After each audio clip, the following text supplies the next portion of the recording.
بونجور. اليوم بدنا نحل البروبليم. بعتلك إياه الديفوار numéro 5. Problème supplémentaire. Une barre homogène AB, celle-là, de section uniforme de masse M égale 2 kg, peut tourner sans frottement autour d'un axe horizontal delta. C'est l'axe delta. Perpendiculaire à la tige et à son extrémité fixée A. Celle-là, elle est perpendiculaire au plan du tableau ou de figure. Un fil horizontal attaché, celle-là, à la tige au point B, maintient la tige dans une position d'équilibre pour laquelle elle fait l'angle alpha 60 degrés avec l'horizontal. Prendre G égale 10 mètres par seconde. Question قدامنا. Rappelez les deux conditions d'équilibre. رجع عد لي شو هن الكونديسيون d'équilibre le deux في أكثر من وحدة. Quelle particularité présente les forces appliquées à un solide en équilibre si ces forces sont non parallèles et au nombre de 3. هذا سؤال ماتماتيك فيكن ما تحلوه. سؤال ماتماتيك بس حبيت اطرحه مشان في له فكرة حلوة. Faire le bilan du force extérieure appliquée à AB. بدنا نشوف شو هن الفورسات sur la tige. Le représenter soigneusement sur le schéma. يعني بدنا نعمل لنا représentation بكل حذر وانتباه. Calculer la tension du fil OB. بدنا نجيب التنسيون du fil OB. أكيد بس بدنا نجيب التنسيون للفيل مستخدم الكونديسيون d'équilibre. Déterminer les caractéristiques de la réaction de l'axe en A sur la tige. فإذا عندي 5 أسئلة بدي حاول اشتغلن أنا وياكن اليوم. On commence. فإذا السؤال قدامنا مثل ما كنا شايفين عندي التيج أكيد عنده لونجeur AB ما بعرف قديه، وعنده عمل أنجل ألفا مع الأوريزونتال، والدوني موجود M égale 2 kg، F égale 0 sans frottement، بنحط الدوني على طول، G égale 10 والألفا égale 60 degrés. L'axe de rotation rencontre le point A. هذا l'axe de rotation دلتا. فإذا أنا بيهمني البوان A. حدا كتير ممكن سألني عن البوان A، إنه أنا لازم أعرف إنه أعمل إيماجيناسيون لأتخيل إنه الأكس دي روتاسيون. لا، دايما بنقلكم النقطة عم تشتغلوا على الأكس دي روتاسيون هو كنقطة، أحسن لكم بالكالكول. Les points issus du centre de la tige G، بسميها G، centre de la tige أكيد perpendiculaire à la terre. دايما هون لازم تحفظون وتشتغلوا. فإذا شو هن الكونديسيون؟ أول سؤال بدنا نجاوب عليه rappeler les deux conditions d'équilibre. فإذا les deux conditions d'équilibre هن les deux conditions d'équilibre sont عندنا أكثر من وحدة اثنين. équilibre de translation اللي هي somme des forces extérieures agissant aux tiges égale à 0. وعندنا كمان équilibre de rotation. فإذا دائما somme للمومنت de forces extérieures agissant à la tige par rapport à delta égale à 0. فإذا c'est les deux conditions d'équilibre. Deuxième question. Quelle particularité présente les forces appliquées à un solide en équilibre si ces forces sont non parallèles et au nombre de 3. فإذا أنا بعرف إذا كان عندي دو فورس. ترتيبي بدي بلش بالشرح هلا. بدكم تنتبهوا لي شوي، بدي اشرح شوي مثل الماتماتيك. فإذا أنا إذا عندي دو فورس F1 F2 أكيد même sens même direction sens opposé مجموع وميم intensité. مثلا F1 égale 1 نيوتن، F2 égale 2 نيوتن. مجموع شو 1 نيوتن سوري، شو مجموعنا بيطلع؟ résultat للفورسات égale à 0. مظبوط؟ فإذا المقصد هو اذا اثنين عندي اثنين فورس اوبوزي مجموعهم بيكون صفر، واذا كانوا كمان نفس الشي هيك كمان ممكن يكون مجموعهم اثنين صفر، هول باراليل. طيب اذا كانوا ثلاثة باراليل كيف لازم يكون مجموعهم؟ لازم اذا كانوا ثلاثة باراليل خدوها على قد الكارو F1 وخدوا هذه F2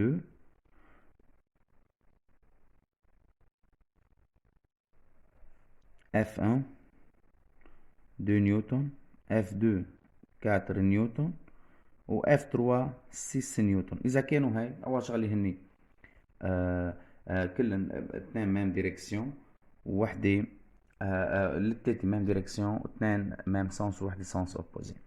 إذا بدنا نجمع مجموع الفورسات هي مثلا F1 بلس F2 بلس F3 دغري، لأن كلهم ميم ديريكسيون نقول 2 بلس 4 موان 6 ده بيطلع 0.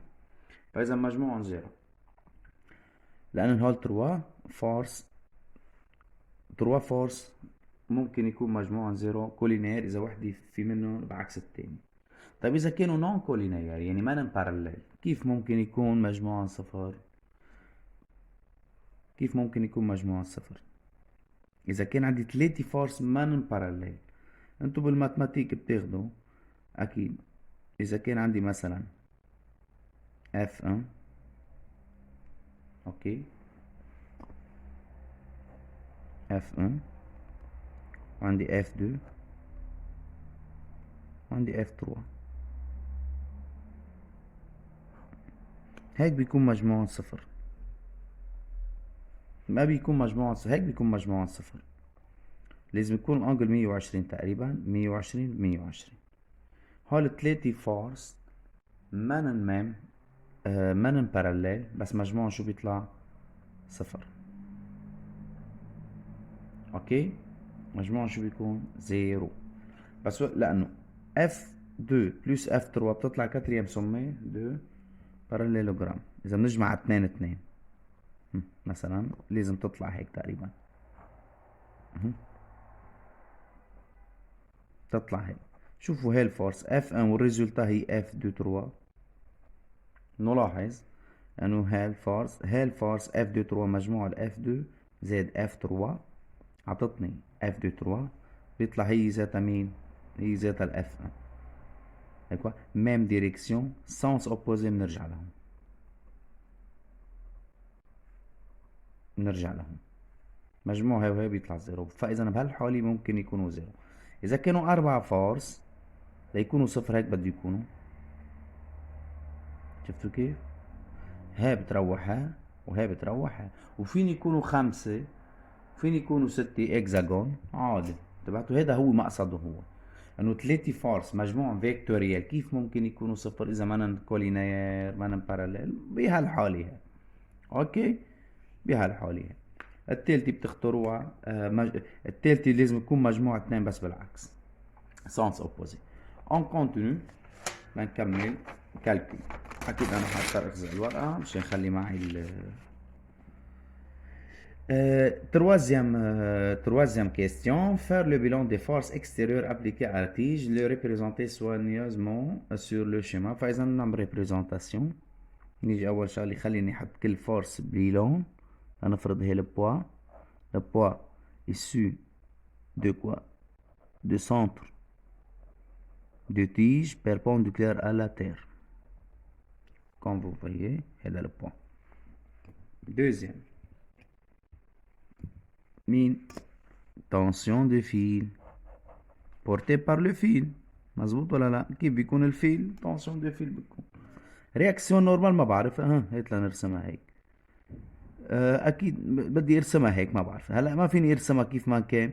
بدي ارسمها هي بورتي بار بتطلع بار ابي، بورتي بار ابي، بس انا حارسمها هيك مشان تبين معنا يعني. اوكي مشان تبين معي، مشان بالكالكول لشوف كيف بدي اعمل لها كالكول، انه انا ما بعرف الانجل قديش تبعته، ما بعرفها بورتي بار مين. دخلنا شوي مشان تبين معنا بالصورة واضحة. فاذا هيدي مين؟ هيدي رياكسيون نورمال. انتبهنا كيف؟ لك بهالتروا فورس. بدي اشوف هلا مجموع. هات لنشوف اول سؤال. يلا calculer la tension du fil. بس لقينا calculer la tension du fil وين بنروح على l'équilibre de ρ. على l'équilibre de quoi? على l'équilibre de rotation. فإذا بنروح على l'équilibre de rotation. نيجي على l'équilibre de rotation وبنعمل calcul. اوكي يلا بنقول له partie D. بنقول له somme للمومون de force par rapport à delta égal à 0. ما هي الكونديسيون d'équilibre. يلا بنحط كل وحده بوحده. كم فورس عندي؟ يلا مومون للR par rapport à delta لانه الفروتمون 0 ما بحطها. مومون للP par rapport à delta plus مومون للT par rapport à delta égal à 0. مومون للR هي 0 plus اكيد باخد سنس بوزيتيف. باخد سنس بوزيتيف ماشي. وبنشتغل بنقول له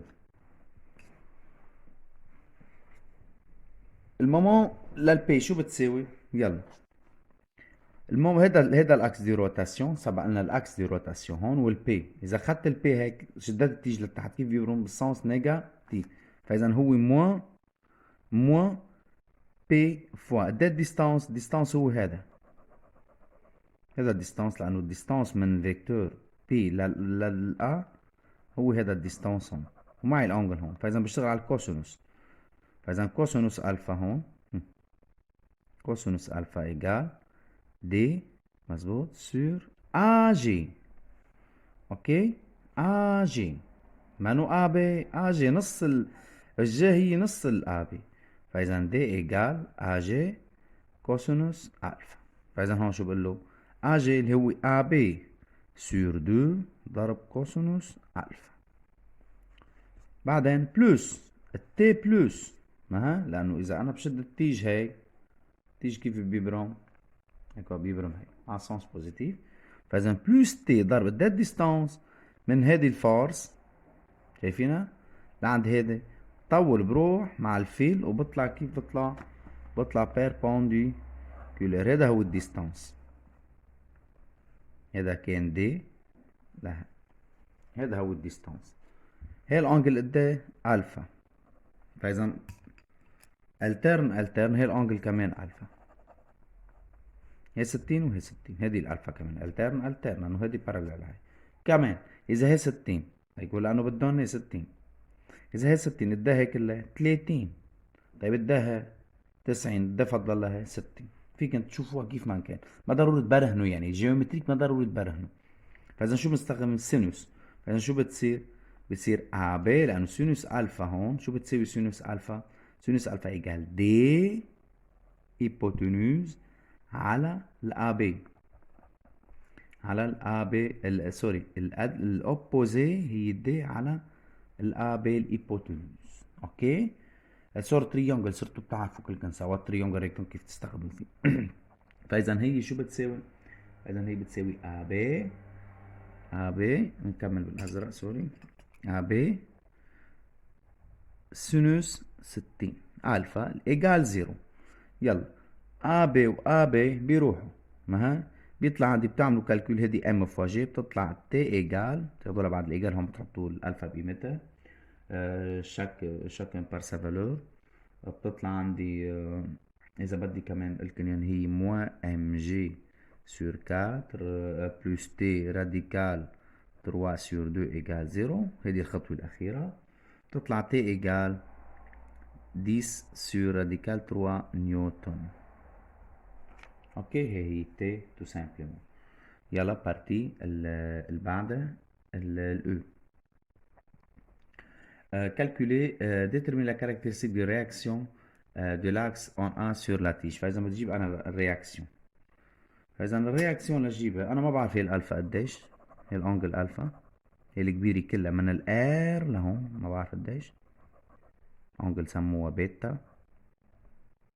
هي كلها ما بعرفها مع الانجل الفا. شو بدي الانجل الفا بننساها هلا مع البيتا. هلا انا هون في عندي كذا طريقه. فيني اجي اقول فيني ارسم هون هيدا البي. خليني ارسمها لحالي. هيدا البي ما هي. شوفوا كيف عندي طريقتين. هيدا البي ليكو التي. عملوا ترانسلاسيون عند البي وين بيروح؟ يصير هذا التي. شفتوا كيف؟ طيب بي نحن تاني خطوة شو بتقول لك؟ لجيب الار او لجيب الان شو بده يكون عندي انا؟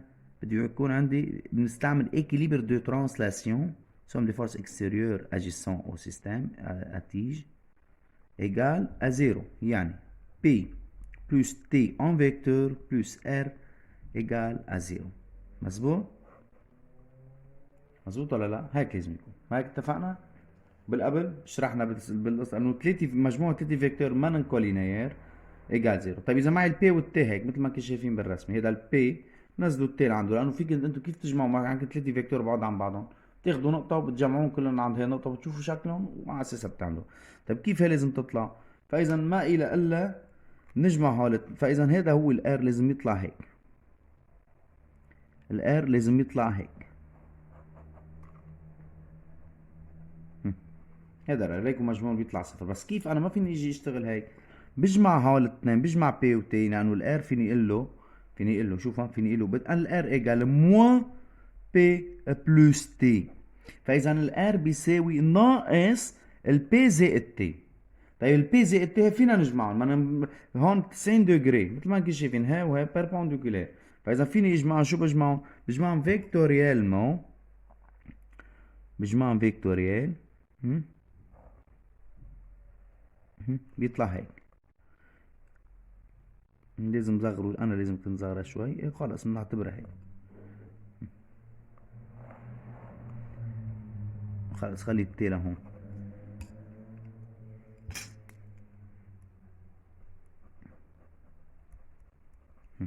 شفتوا كيف؟ بيطلع هيك مجموع التي، هذا هو مجموع التي، هذا هو بيساوي بي بلس تي. شفتوا كيف؟ هيك بي بلس تي كاتريام سومي. الار شو بيساوي؟ مو هذا.